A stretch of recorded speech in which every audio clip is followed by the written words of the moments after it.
Da Erica see the body asset so the agudie mu nsam no abrɛ wo wie ne de health tips no enso ɛto so na wɔtwe sɛ wo kan ye ho anya me sure me sure sɛ wasiade afa sickle cell nkɔma yedi na wɔtwe no mu nyinaa no kan ye ho da memenda ɛyɛ ɔkyena nyankopɔn ɛyɛ adom wɔ nkwahia so ye beto so ɛwɔ hɔ na obia hwa bɔ no ho ban nkɔfa mom ye mmese ne ma ne bewi akyire akonya ohawo ewo mofra wo mti wo mo baabie eso yeda se papa de edu so enso ye ba bedi nkomo afa apomuden eho saa ye wonura wodo bi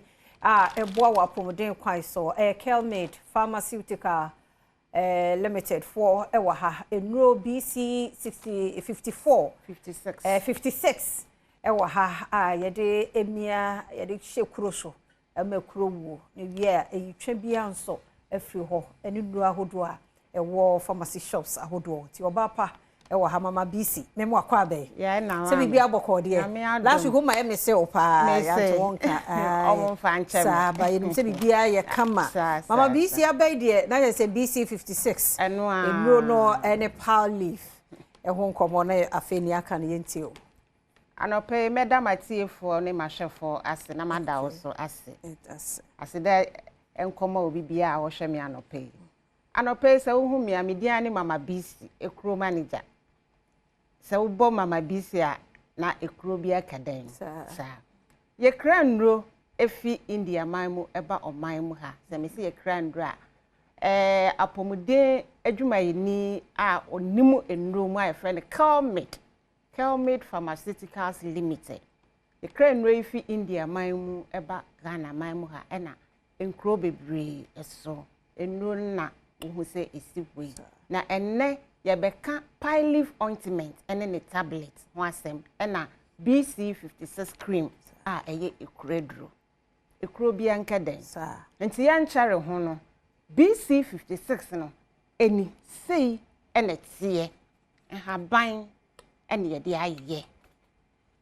side effect bi eni se ekuro abeda woni padua no akwa ababia eno ane BC 56 cream enchitwe wonase se ekuro no achere adimfie se kese wuntimi nka mpenifo beka se ayekusi kuro tisi ye ka ekuro a ekuro bensa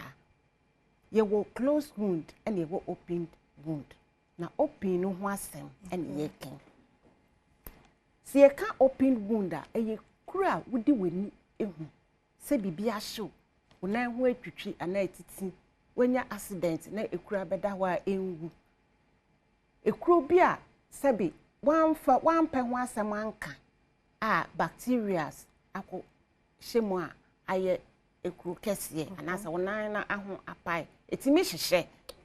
broni bɛka se cellulitis ekuro bi a fa BC 56 cream ɛtoso tew na yi na efiri ho ɛna na obi frɛ me ɔse maame nurse me say yes o say eduro no me de to me nan no so a eprinsuo sa me se edi sansio ni nyina na ewo nan nim ebenwini akoka dompe no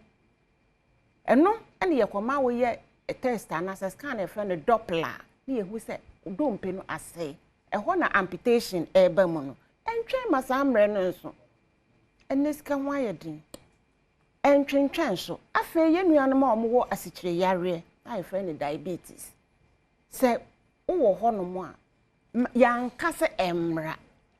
na emum enya abade a kona kope BC 56 cream omo no se ekuro beto omo ho a eye very rapid ententem so na ekuro no aye infected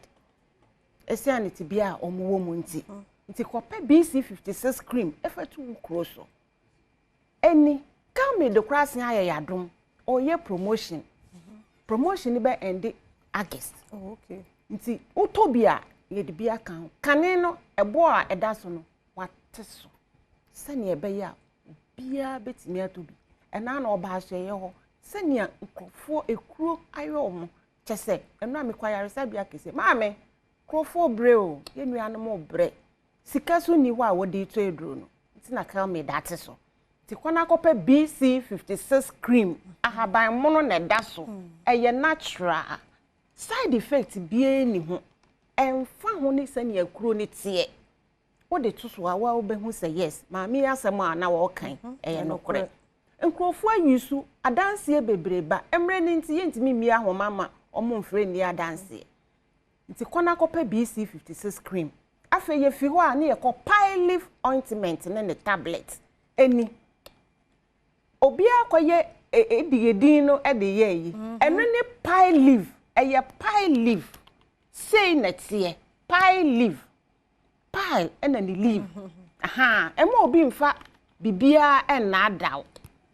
oyi ebi ma na enye we a enye okay pile leaf ointment eye koko eduro koko na esa koko ni yewa inflate veins na ewo rectum ni mu no sabe wotu bebia wogya wanan ne duro ben bi wo hono koko ni nya be yewa ukọ ejanan bia wochim no na vein no anase enti no na ehuhu ebe pai afa sabe wotu bebia wogya wanan afa de anus na afi de ohawa aba ohawo na ebi ni sen ebe hyehyew koko ni nya be ye wo hono ma wotu ho be hyehyew burning sensation ho be ye wo ya ebe tu moja eno na wodi cream ni ya tew nti eye ntafo ye wo tablet a wo be mene aye emu na adwuma wumu adwuma na afi cream no wodi ayeye so menchare ho no onua fa wutro dua na fa number 055 266 7712 and 059 855 3075 Rag pharmacy bia bisa say me pe BC56 cream and I say pine leaf ointment and then the tablets are omo be ma obi ene ura pharmacy na say wan mo edoni dia na wan kire na yi ya ye be yi different one bia ma wo say me pe Kelmed de no ahaban mo no na edifi India no eye anwa adwuma no mo ma me enu bi koko ya miken akankrofo bebrahye dem koko eye yare bia hu se eye wa woyemu betim ukwa agana bia eno ane chim sabe awon kan wo ye den wachim awon no so kan wa chesa akwala ne ye ready se oba wa ma no push kora wotimi ba na chesa wa ye ready enti ma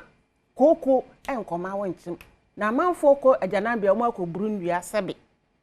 ye ni kwasua edi bodua enti pe pine leaf ointment ne tablet edro ni ya giatum FDA giatum enti enche adakase woto a esuro bi anim ehu bi anim tobi na ko yusu ne hu papa ewom afi me bobo miaye bebre bi a okwa obenya bi okọ tudu ye nuan mo nkramofo asori dan ho a obenya bi adabraka opposite melkon obenya bi na plaza okanshi Elohim Adepa house ashama opposite menya krobo Madina opposite rural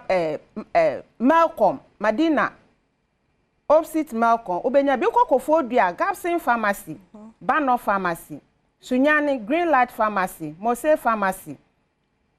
6 stars pharmacy ewo Sunyani oko Cape Coastal Buse pharmacy Sankotes pharmacy Pina Herbal shop ena Ashi pharmacy Kumasi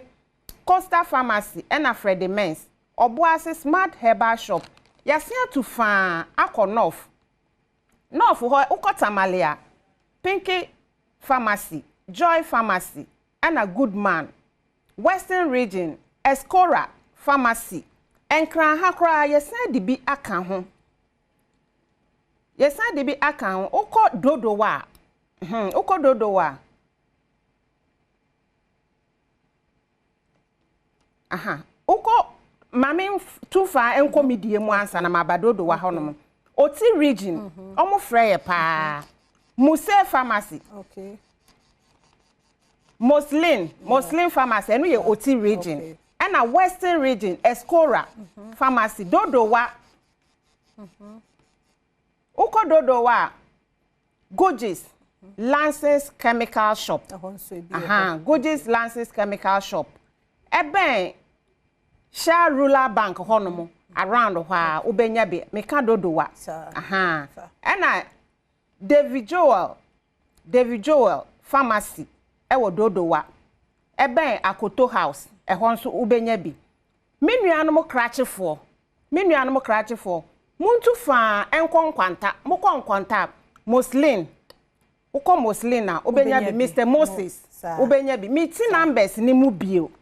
055 266 7712 ana 059 855 3075. Yada say papa panti mama bisi no free Kelmed Pharmaceuticals Limited buy and ayete no and kano ma men komra sisi menche na yatwa so mo foforo so ho ye ba e betwa so